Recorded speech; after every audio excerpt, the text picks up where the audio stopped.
When the wolves are at the door and you're scaling up and you're trying to get to 10 million, 50 million, 100, whatever that number is, how do you do that? I'm more afraid of not accomplishing what I'm here to accomplish than I am of the fears that I create in my own mind. The most valuable place in the world is the cemetery, because that's where all the dreams of not being accomplished, all the cures of cancer, the medicines, the marriages, the children unborn, all of the things that we all could have been doing in life and experiencing in our world today, if only those people actually acted on it. When you're dying in your bed, while you're trying to see your family next to you and your wife is holding your hand and your kids are holding your hands and you think you're gonna see them one more time to say goodbye as you're dying, you can't see them. Because the ghosts of this business, this venture, this relationship, this product, this solution clogs your vision, and what you see is that, and that's saying to you, only you could have given me life. Only you could have helped me create this. Only you could have helped me cure this. Only you could have helped me explode this. Do you know how many more people we could have employed because of your Christian beliefs? Do you know how many more people in your company that could have followed Christianity because of you?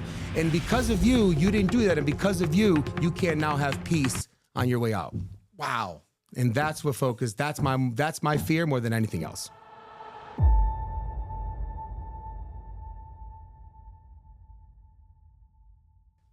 Johnny Lee Reinoso, welcome Yes. to Vision and Voice. I can't wait to hear your vision. You own two companies, C-Level Partners and Reinoso Global. That's right. I'm glad I said that last name right, but you go by Johnny Lee. Johnny Lee, absolutely. Johnny Lee is good. Well, Johnny, welcome to the podcast. I can't wait to hear about your business. I have a lot of questions, and I know we're looking forward to working with you in the future, but where do you want to start? Maybe C-Level Partners? Yeah, absolutely. Well, first, thank you for the time and thank you for the opportunity, right, Glenn? I think this is awesome, and I love to share about who we are, what it is that we're doing, and hopefully could bring some value to your audience. Great to have you on the show. Tell us about your company. Well, so it really goes back to, I'll tell you a little bit about myself real quick, if you don't mind, right? Love to hear your story. So born and raised in Connecticut, immigrant parents, Peruvian father, Portuguese mother. And since the minute I could walk and talk, I've always been in sales. And I like to go all the way back to there because it kind of then, explains the pathway, right, as to where we are today.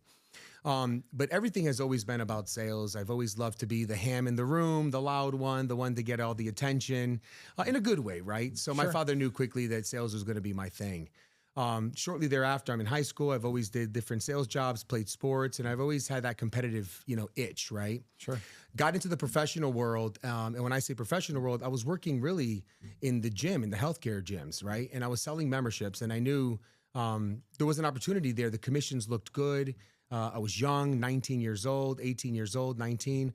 And I would go, how can I win? How can I get and sell more and get these commissions, right? I think they were paying then $11 an hour, and we got like $25 or $35 a membership, right? I hate to ask this, but who were you with, if you don't mind? The company was called The Fitness Edge. Okay. Today it's called The Edge. They got PE backed finally. They really did a nice expansion across different states in the Northeast, really into the Midwest.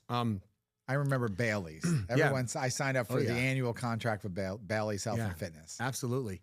And actually, now that I kind of look back into it and talk to other people, these gym franchises and these gyms as a whole, they really had a pretty interesting sales training process, right? But anyways, I'm at this company and I started realizing I don't want to wait for these members to come in. I want to bring potential members to come and want to meet with me, right?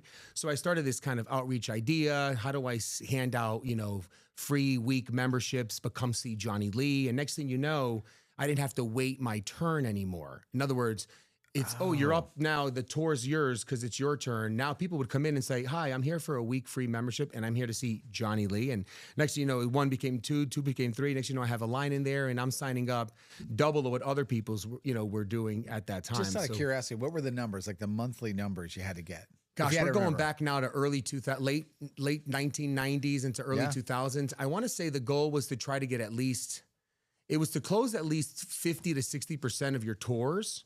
Yep. But when people were coming in, I remember close to 75 to 80, right? So it was much easier. The idea was to get around 5 if we could, between 3 to 5 a day. But like I said, when I was getting these folks to come in just to see me, it just became that much easier of a sale. So Plus, I knew how to doubled convert. the closing ratio. Double the closing ratio. And that was really kind of the birth of the idea of how to sell your future self, how to sell the experience of what you want to become, what you want to transform to. I'll give you an example. Many people in the gym business would always, they go around the gym. I see it today. I was just at S.A.L.E Fitness. Sure. And, you see the tour and they'll go and say, this is the cardio studio and over there's the free weights. And when it goes from, 5 pounds up to 150 or whatever the case is, right? And then she's identifying every area of the gym as if the person can't see what's there. So how do you create the emotion if all you're doing is identifying what's already present? Mm-hmm. So in my opinion, back in the day, I remember thinking about it. Now, I too went through a health journey even early on in my life. So I kind of knew what's possible with health and fitness, right? With nutrition, but especially with exercise and with some discipline. Do you still exercise every day? 5 days a week is my goal. Wow. 20 miles a week is what my 2026 goal. I did it in 24. Running, cycling? Running. Wow. Yeah, and I try to weight train at least 3 days a week. Yeah, it's my therapy. I'm ADD, ADHD kind of guy. I'm always going. So how many miles? So you're doing 5 miles a day, or I try to do 4 miles a day, 5 days a week. Yeah, it's like a 5K. Yeah, a little more than 5K, of course. Yeah, I've run a couple 5K. Not I ran a half marathon, but this is going back a little ways. Yeah. So that's impressive because you have to be in good shape. Yeah. But back to the idea of the tour, my purpose there was when I was showing the members the gym. It was while they were seeing what was obvious, my idea was if I'm touring you, for instance, Glenn, so tell me a little bit about what brought you in. Well, I want to get back to my college weight and, I was a little lighter. I felt stronger. Oh, okay. So you want to lose a little weight. You want to feel stronger. Anything else driving you in here besides the superficial look, if I could use that expression here, and to try to see what's more important because we all might want to get thinner and stronger, but what's really bringing you in? And next thing you know, my doctor said my blood pressure is high, or my doctor said my sugar level is getting out of whack and I might be, pre-diabetic and I'm concerned. And the first thing I would do after they would say that was I would go right to family. I would look at their hands. If they had a wedding ring, I would say, well, Glenn, gosh, so sugar levels are concern, blood pressure's a concern. Do you have any kids? Yeah, I have 2 boys. Tell me about the boy. How old are they? Oh, 12 and 10. Oh, wow. They sports. You like to go outside and play with them. Now I know this is an emotional journey. This is a life-threatening journey. This isn't just coming in, I want to get bigger biceps to pick up ladies at the gym. And you always had that ability to read that? I mean, you naturally did that, or did you? I'm going to say that the answer is yes, because the truth is that I know how to read a room very well, naturally. I'm a spiritual person. I'm Catholic Christian, and I like to say I have intuition, but my pastor, our priest, or people that I consult with at times will say it's more discernment, right? I could feel the spirit, I could discern, right? But the reason why I'm going to say that I'll say that is because I don't like to ever leave anybody who's listening or anybody in the world, in the business world, to think that sales is a game of natural ability. It's not.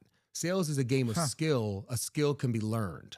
What we have to do is we have to train ourselves as to know what to look for, what cues, what clues, what questions to ask, right? Because the idea here is just to identify, again, what the emotion is. The minute I was able to tie in family, health journey, life-threatening situations, there's no way he's walking out of the gym. Not because I want to make commission, because I want to help this person live a life that he could see his kids walk down the aisle, that he could see, his retirement one day, that he could enjoy what life could look like in that. That comes from such a passion to want to help people. Sure. Stemming that, I leave the health fitness world. I get into the professional side. I'm in real estate finance. Before we go please on, go ahead. By the way, I'm sure if there's other people in the room here, I'm buying what you're selling through sheer emotion. Like I hear it because I lost 50 pounds. I mentioned that to you, and we'll go there later. But, and I'm thinking game of skill, you just said, right? And you can learn, it's a game of skill. I'm thinking I was not a great salesperson either because I thought you had to be, I do believe you have to be born with some of the innate ability. Would you agree with that? You have to be born with the ability. You have to be born. Well, listen, you're talking to somebody who's taken engineers and made them superstars in sales.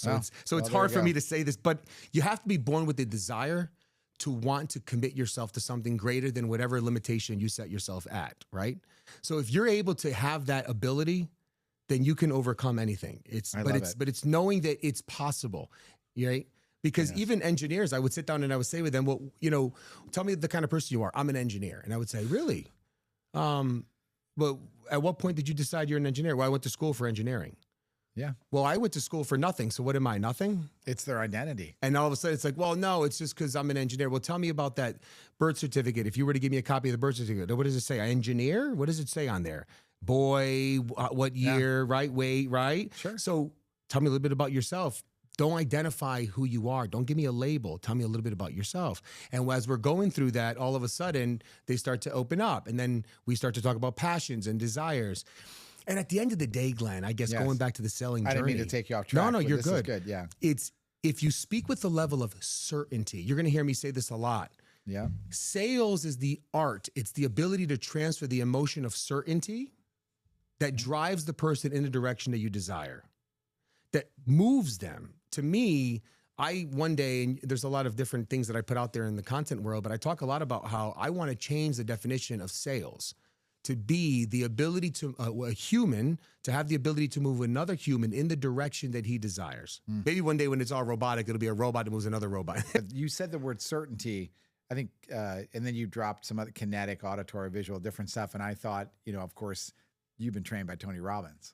Tony's been a big part of my journey. I think all things sales, if you're going to be in sales, if you're going to be in entrepreneurship, if you're going to be that person that goes out and creates, you need to latch on to a lot of things, right? To me, Yes. Faith is critical. To me, if I were to look at faith, that's one thing. And then if I go into the earth, the ether, the realm of earth, I'm looking for people who are going to give me the messaging and the information that I need to help drive me, to help keep me centered, to help keep me focused, besides just faith alone. And that's where the motivational speakers come in. That's where the mindset comes in. So Dr. Robert Cialdini's a fantastic book. He talks about persuasion. Tony Robbins, obviously. You're a student for Jim sure. Rohn. Yeah, you have to be an autodidact to win in the game of business. What's an autodidact? An autodidact. So I went to school for exercise science and kinesiology because I thought I wanted to be somebody in that space. Sure.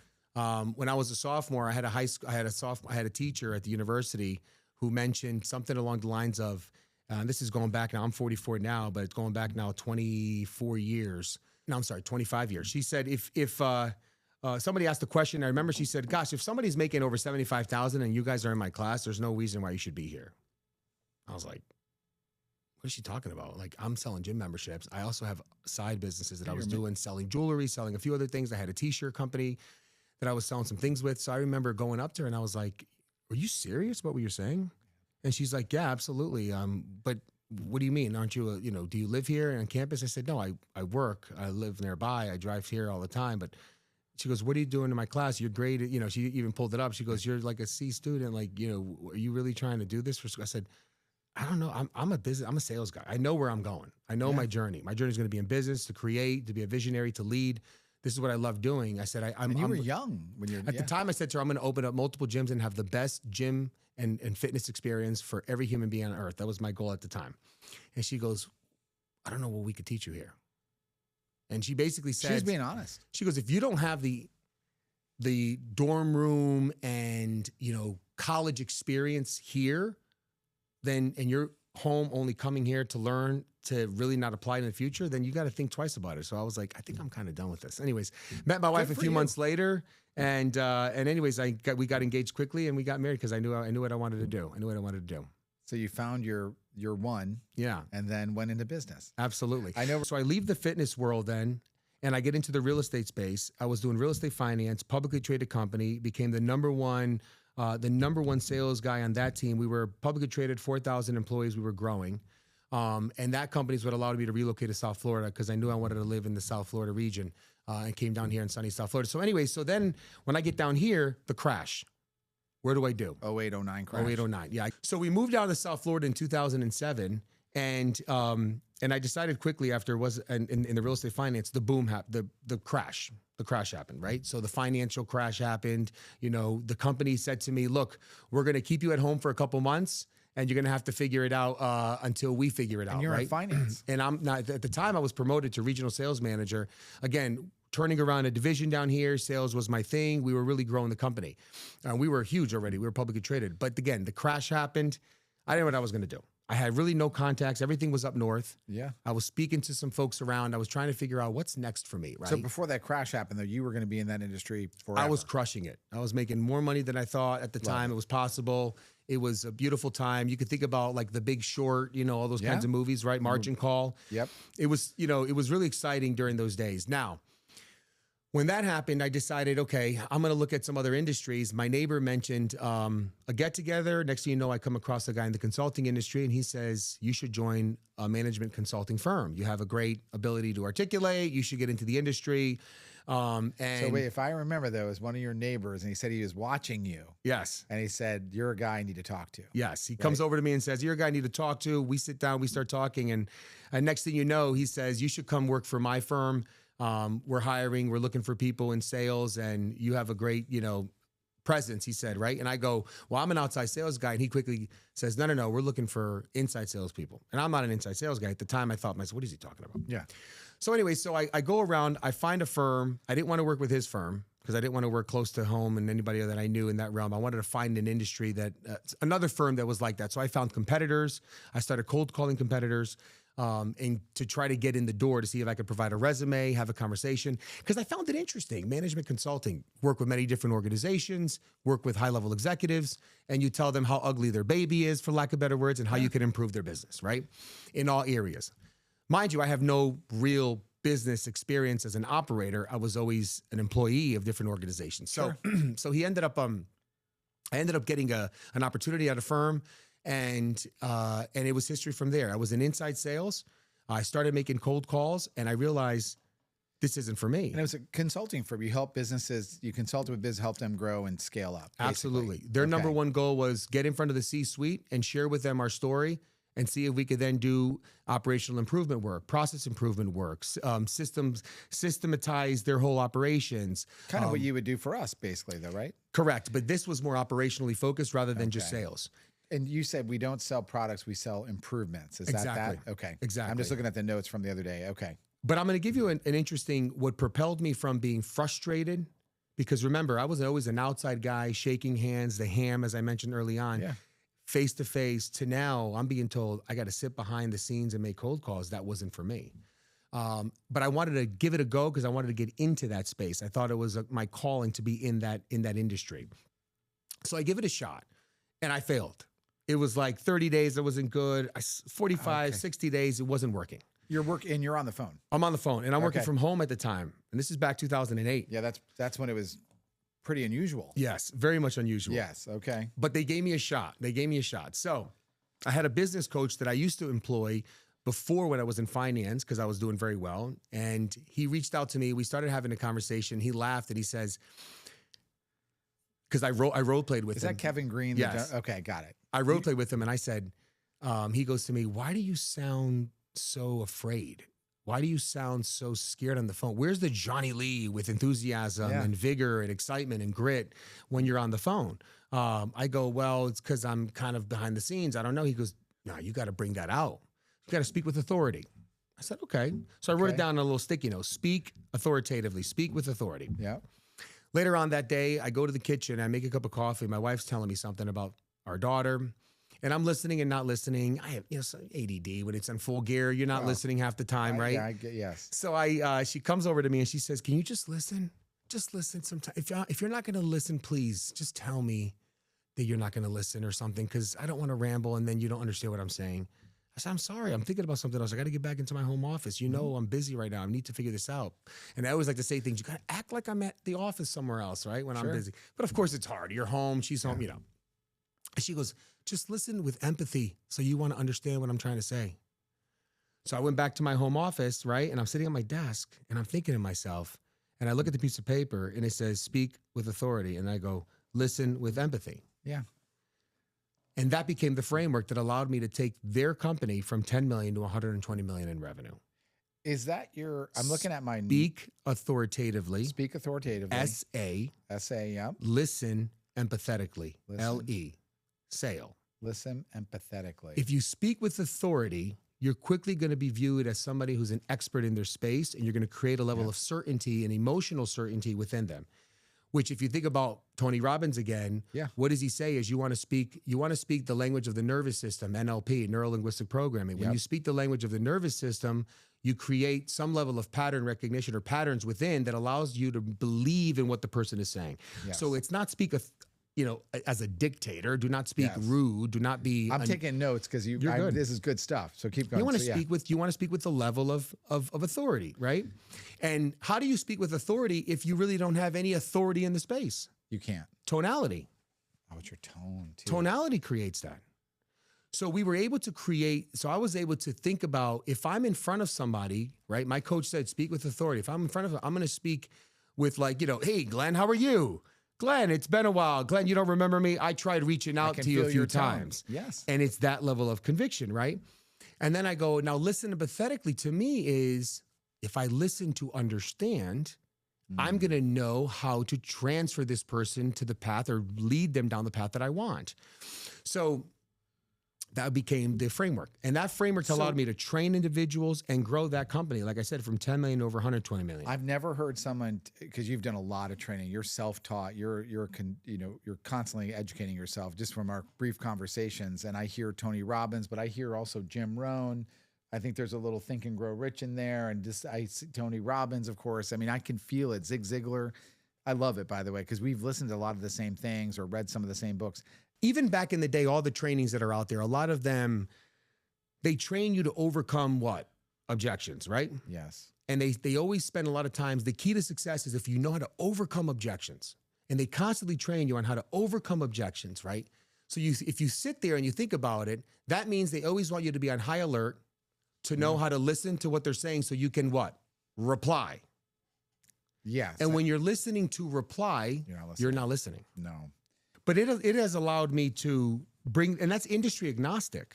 It's industry agnostic. And remember, speaking with authority, and anybody listening out there who's in sales, this is why I always say, well, how do you speak with authority? People say authority comes with knowledge. No, authority comes with passion. What's the passion? The passion to help, the passion to want to improve, the passion to want to give value, the desire to want to actually, improve or help or lead that person to a level of success. Now, let me give you some examples. Some people say to me, but if I don't have the information, how can I help them?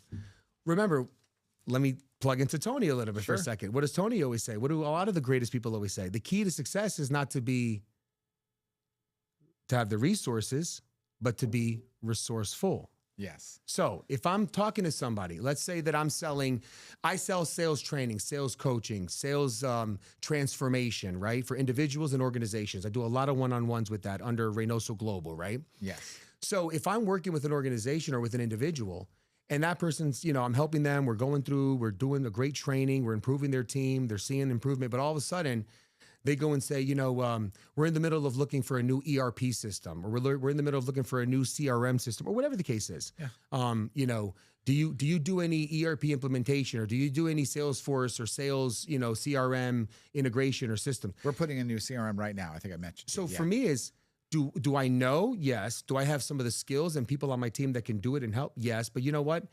I'm better off helping you by guiding you to that, right? So rather than be like, no, I don't know if I could help you with that, but I could do this. I was like, you know what, Glenn, that's a fantastic, thing that you guys are currently doing. So tell me a little bit about the CRM you guys are looking at, and how long have you been looking at it for? Oh, that's interesting. How impactful is that going to be to your business? Oh, it's going to be this impactful or that impactful. That's great. You know what?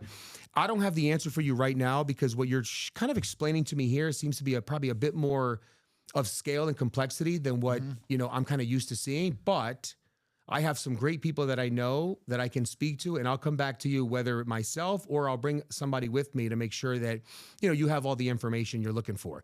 You still feel taken care of. I do. I don't need to say like, I think we should do it this way or that way. The key to success in sales is to speak with enough authority that allows the other person to feel like you have their back regardless, right? And that's the drive that I have and what I like to bring when I'm speaking to individuals. Did you say authority comes with passion? Did I write that down right? No. Authority comes easy with passion. Absolutely. Authority comes easy with passion. Yes. I love that. One of the challenges, though, that sales professionals have when it comes to this is that when they think about their day-to-day grind and their quota, I call it their institutional expectation, right? They consider that to be above their personal potential. And I always like to say, institutional expectation you should laugh at. In fact, I always take it as a negative, right? When I always talk to people that I'm working with, especially, I worked the other day with a real estate organization in Connecticut, and we did a huge training. And I took some of the newer agents and I said, what's the goal that your broker has for you? And they said, oh, the goal is to list 2 houses a month and to sell 1 house a month. I'm like, gosh, that sucks. Right. And they're like, well, that's what they want us to do. And I said, how do you feel about that? And I'm like, isn't there a part of you that says, do you really think so little of me? Do you really think that that's what I'm capable of? Can you give me something that's a little harder to reach? So what is your personal goal? Well, I just want to make sure I could get all the leads because they're, the split's really good and they're giving me all the leads and they're giving me all these things. But what's your personal goal? Well, I don't know what my personal goal is. And I'm like, well, let's define what you're trying to accomplish here. Well, I want to make $100,000 a year. Okay, well, let's do the roadmap. So we reverse engineer the goals, right? Yeah. So I always say, if what you accomplish is the institutional expectation, you're not living your full potential. You're just not. You know what I call that? I call it the fog the mirror goal. So that leaderboard you saw upstairs, that revenue goal, that number of account goal, and the new account goal is as low as I can set the bar. It's the average. But do you want to be average? I don't want to be average. No, and it's not. Like the fog the mirror goal. If you actually did the most basic of things, like actually show up at 8:30, actually work from 8:30 to 5 or even 6, which would be, we joke and say the 4:59 club at the elevator.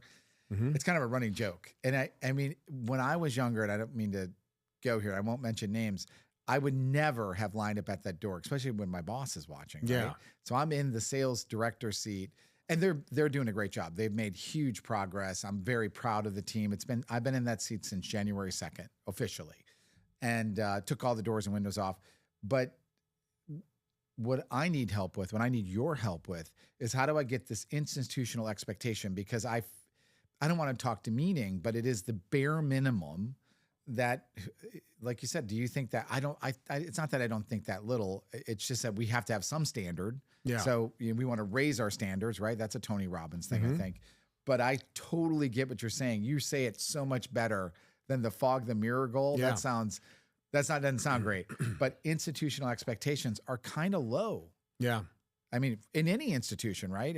Most of them, yeah. They always look at it as being arm's reach. We want to put it in a place where they at least can achieve it, and I'm okay with that. Sure. But remember, the idea here, especially with salespeople, is to really unpack why are they really in this role. What about the sales role is encouraging to them? Compensation, the product, the service, the value, the idea to help people. You're inspiring me. Like you're like, Glenn, you're better than that. Absolutely. You can do better than that. So there's a component of the motivation, but what is motivation, right? It's emotion in motion, right? So that's not sustainable alone. So, if I were to, work with you, Glenn, and your team, I would say, number one is we got to focus on their mindset, which speaks to motivation. True. Yeah. So that's mindset 1. 2, we got to focus on systems and processes that sustain and can help sustain a level of emotion, motivation. So it drives them. Right. And the third part is we got to put the right compensation plan in place so that it also speaks to the desire to want to go. So I worked with an organization recently where they haven't changed their comp plan in quite some time. We were looking at it and all I said was, let's not lower tremendously what we have. Instead, let's make one little adjustment on one where if they just focus on this, they're not going to make as much if they did the same as last year. But let's add a multiple if they hit a certain number. And the multiple is substantial. But we also worked on some of the margin controls as well. And next thing you know, so far this year already, what they've accomplished in January is almost what they've accomplished all of last year, Q1. Wow. The 3, if you could I call it mindset, which is the emotion component, the mindset. Mindset, okay. Yep. The second part is the systems and processes in place. Systems, got it. Right? And then third one is the compensation. And you know what's so strange is I know you work with Patrick Bet-David's organization and PBD Consulting and all that. That's been what we've worked a little bit with them too. And I met you at one of those events, obviously, and I want to circle back to something I remember. But anyway, Patrick's like, we got to look at your compensation. That's the first thing he wants to meet with us about. You would think that would be the last thing. It drives behavior.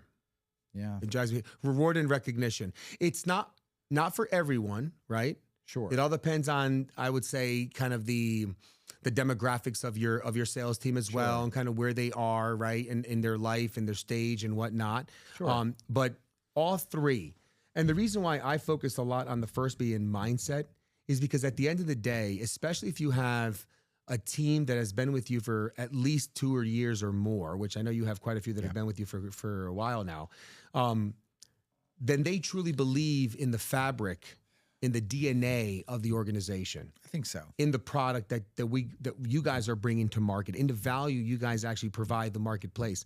So because of that belief, it's easier to get the mindset right, which then drives them to want to do more for the organization and ultimately does more for them.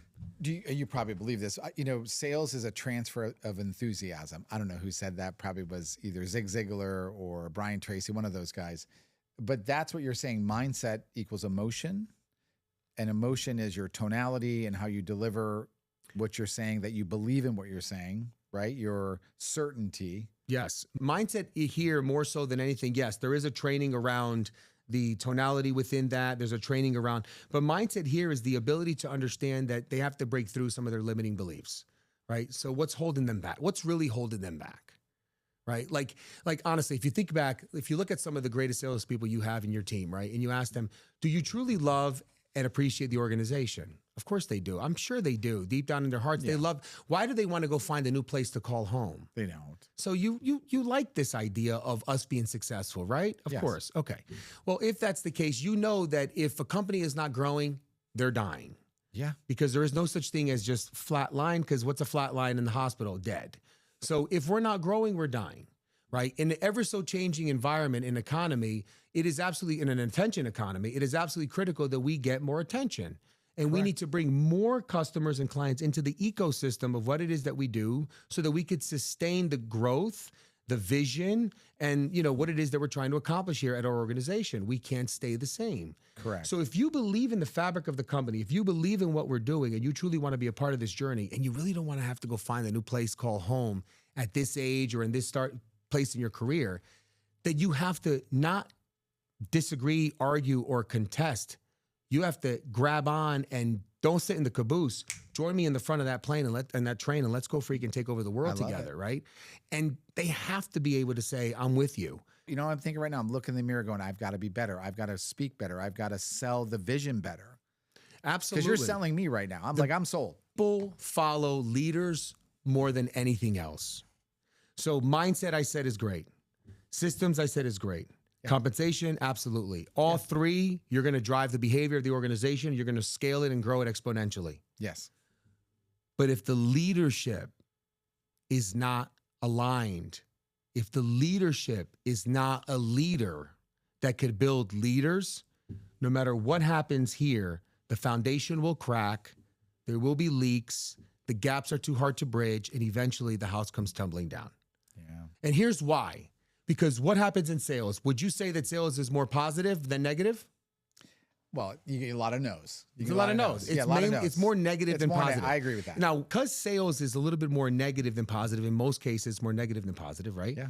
You're going to deal with a lot of rejection, constant challenges, issues in the marketplace, right? Yes. We didn't meet the commitments, something didn't happen in print, we didn't do this, something didn't come out right. So you have to be able to know how to triage, how to overcome challenges, how to have crucial conversations. Great book by Patrick Lencioni, right? Yeah. So if you're having to deal with all of that, let's call that stress. Yeah.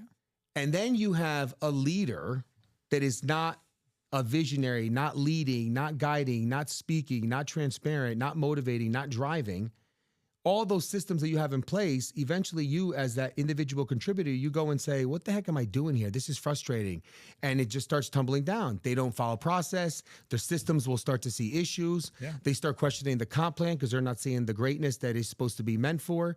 And then they start finding other opportunities. Next thing you know, they leave a company or they just flatline. So it starts with leadership. Leadership is what sustains all of the three, I call it the three areas of greatness. Leadership holds it in place. The three systems of greatness hold the leadership in place, if you know what I'm saying. I do. It all speaks to each other. But ultimately, leadership. Without the systems, the mindset, compensation plan, doesn't work. Leadership with the mindset, systems, compensation, executed properly works. 10x the business. That's why a lot of people come to me and say, we need a sales transformation, right? And I go and I start doing sales transformation. Johnny Lee, we need a sales transformation. And need here's a what sales happens. Transformation. Within 30 to 60 days, Yeah. while we're seeing improvement in sales, here's what ends up happening. It goes from sales transformation to then I need a monthly coaching call. And normally it's led by the CEO or the C-suite, where I work with the C-suite on a monthly basis just to focus on ideas, execution, strategies, challenges, what we're faced with, brainstorming. We whiteboard new ideas, new comp plans. They want to sometimes, it's almost like they call it, I have one client who says, you're like a fractional board member. Yeah. Or you're like a fractional CRO, or you're like a fractional therapist. I said, well, don't say therapist because I'm not qualified to be a therapist at all. I'm just focused on bringing great value to the marketplace. I think you got something going there. I'm looking in the mirror to myself and I'm like, I can't change the past. All I have is this moment right now. And I'm tearing up here. Damn, man. I got to get it together a little bit. I get emotional because I am so driven to grow the company, because God's called us to do this, right? So I'm like, I got to be better. I've got these gifts, but I put them up on the shelf a little bit, and it drives me nuts. And you're bringing the juices out in me. I'm like, oh man, I want to, like, you see some of this stuff and this kind of cracks you up. I have, there was a time I used to take, it was a substantial part of my paycheck when I was first in my 21, 22. But you remember Nutting Conan? I don't know if it was still around when you were there too, but that's where I bought all this out of. And it changed my life. Motivational speakers like Tony Robbins and Jim Rohn and Brian Tracy literally changed my life. Yeah. So just to recap, in my humble opinion, working with many different types of organizations through sales transformation, executive coaching, and even at C-level partners when we have our done for you model, helping companies get in front of the right door. Yeah. I truly found that the key to success in truly having a business and a leadership team that can scale to the greatness that it's, full potential, for lack of better words. I have yet to find one that could truly get to that level. And I've seen many go from 0 to over 100 million and even more, unless you have what I call the 4 Fs. Now, some people have it in different orders. This is my order, and I truly believe in this order. And I'll give it to you right now. All right, I'm ready. Let's hear it. F number 1, faith. Without my faith, I can't do anything in this world. I can't be the father that I want to be, the CEO that I want to be, the founder that I want to be, the visionary that I want to be, the citizen that I want to be, the anything, the everything. Faith. The second thing is fitness. Wow. Without my health and fitness, what good am I? You're no good.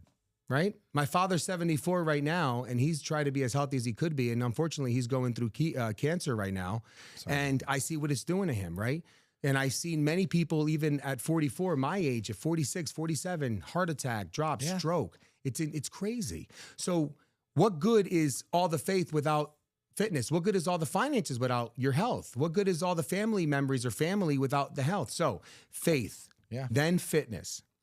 Then finances. Wait a minute, Johnny, what about family? What's wrong with you? Why finances? Try to be the father you want to be without the money that you know you need in order to give them the experience. Try to be the faith-based person you want to be to give back to your community without the financial position you want to really give back to your church, whether you want to look at it as tidings or just want to help the community out. You can't.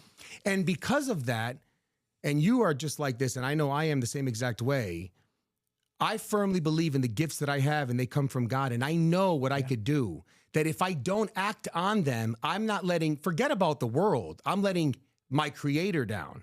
And if I let him down, I'm screwed. So it creates so much anxiety in me. You're feeling that in me now. Right? I'm like,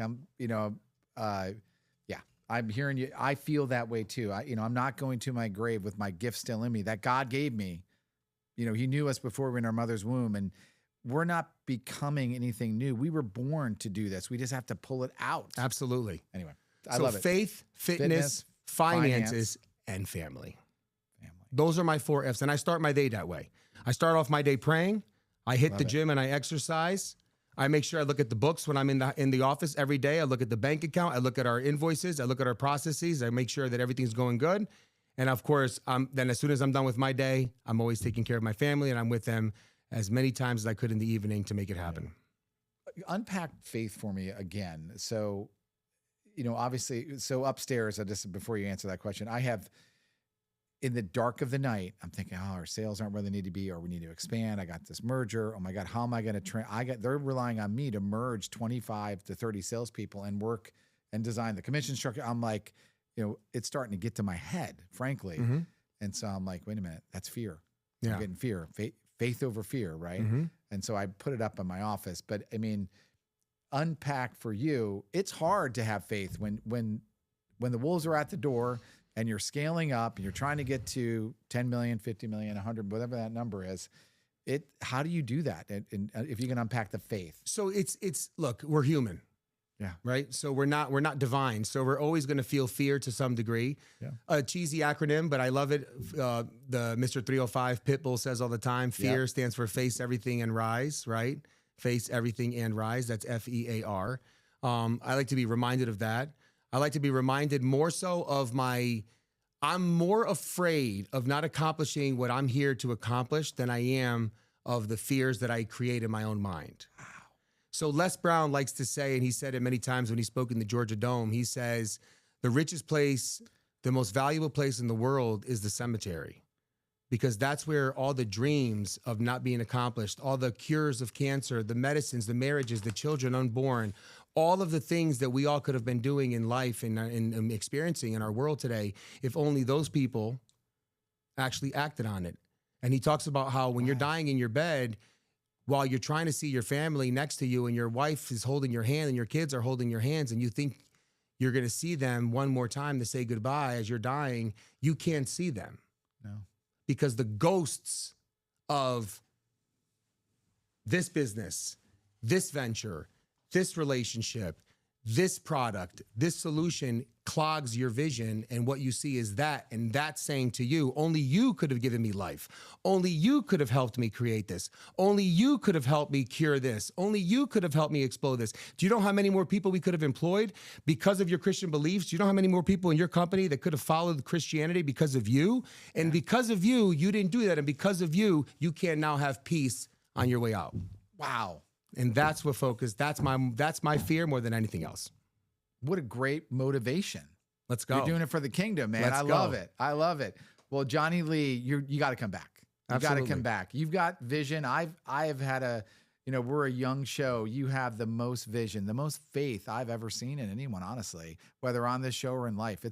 I'm inspired. Let's do it. I can't wait to work with you. I know you have a meeting right after this one.